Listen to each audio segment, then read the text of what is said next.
لجنة الطاقة بحزب المصريين الأحرار بتعد مشروع لإنشاء وزارة داعمة للاقتصاد الوطني بحلول عام 2020. حول هذا الموضوع كان لنا هذا الحوار مع رئيس لجنة الطاقة بالحزب مهندس جلال الغر، رئيس لجنة الطاقة في حزب المصريين الأحرار.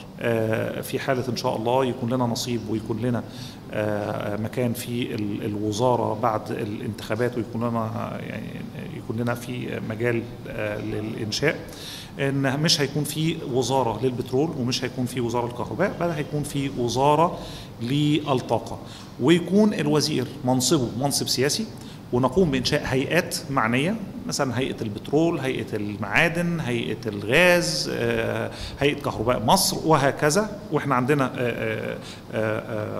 تشارت لشكل الوزارة، بحيث ان يكون في فاعلية اكتر، ويكون في تجاوب اكتر، ويكون في رؤساء الهيئات غير معنيين الا بالإدارة او اللي بنسميها الاوبريشن.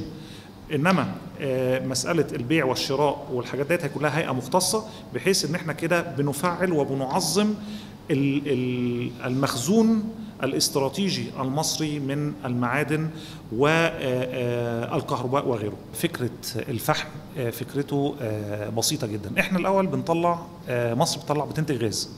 الغاز الكواليتي بتاعته عاليه، واستخدامه الامثل ان يكون فيه زي القيمه المضافه في التصنيع بتاعه. احنا بنحرقه، زائد ان الغاز الاسعار بتاعته غير ثابته وبتعلى بشكل كبير جدا، فبتديني عدم استقرار لسعر الكهرباء للمواطن.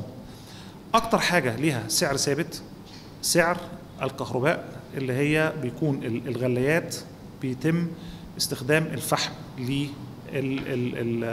في الغلايات، مش الغاز او الكومبايند سايكل او المازوت او الديزل او اللي هي الحاجات ديت.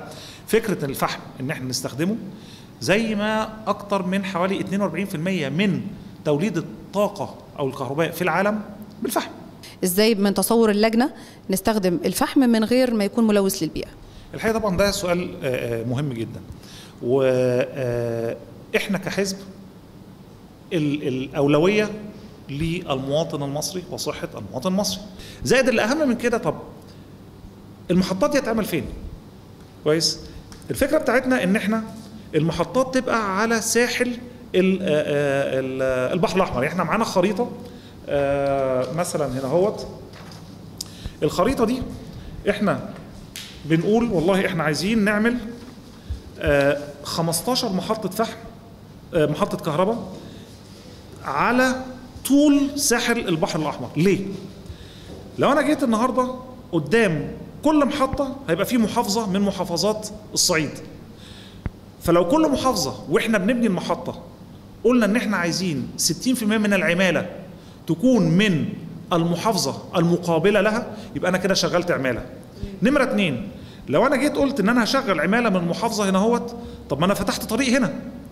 ده نمرة 2. طب نمرة 3، لو أنا عملت المحطة هنا اهوت وابتدت الناس رايحة جاية، فده هي اتعملت منطقة خدمية. عندي على الأقل في كل مدينة ممكن تنشأ، زي ما طلعت مصطفى أو هشام طلعت مصطفى عمل مدينتي أو الرحاب، ممكن يتعمل حاجات مماثلة في المناطق دهيت، وهو ده المطلوب لمصر.